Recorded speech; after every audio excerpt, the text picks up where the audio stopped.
Pursue the passion. We travel the country and interview people, exposing you to the possibilities, one job at a time. What I've been able to do is basically set up my own shop and hang up my own shingle and ensure that I will have work. And so far it's been successful, knock on wood.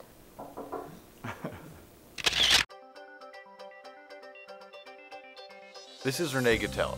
When Brett and I met her at a jobbing networking event, we knew we wanted to interview her.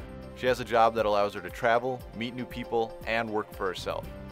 So I'm a freelance public radio reporter, and freelance means that I work out of my house. So we're actually in my living room. This is my desk where I'll make a lot of phone calls trying to line up interviews. I'm basically my own boss, and I work on contract for different outlets. National Public Radio, World Radio Switzerland, Radio France International. It's just all over the gamut. I also work in an office, a home office that we set up.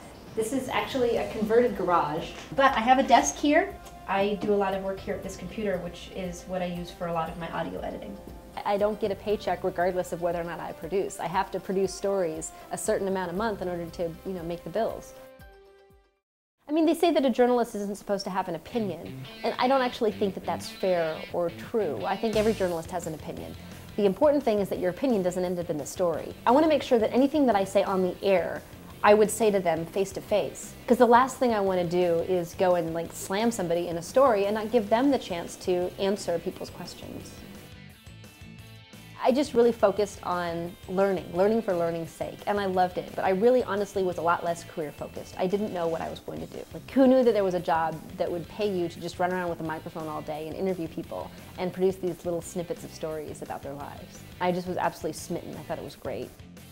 The most important thing that I would say for any aspiring journalist or any journalism student would be to learn the multimedia. I produce all of my radio stories using a program called Adobe Audition. This top track here is for all of my voice tracks. Here is some of the people I interview, and the third track is other people that I interview, so I can lay all of my tracks out and edit it together in one piece.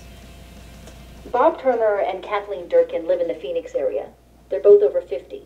Turner was a senior master sergeant in the U.S. Air Force. He's now retired. Make sure that you know how to create video, learn audio editing, in addition to all of the solid print reporting skills that you might use.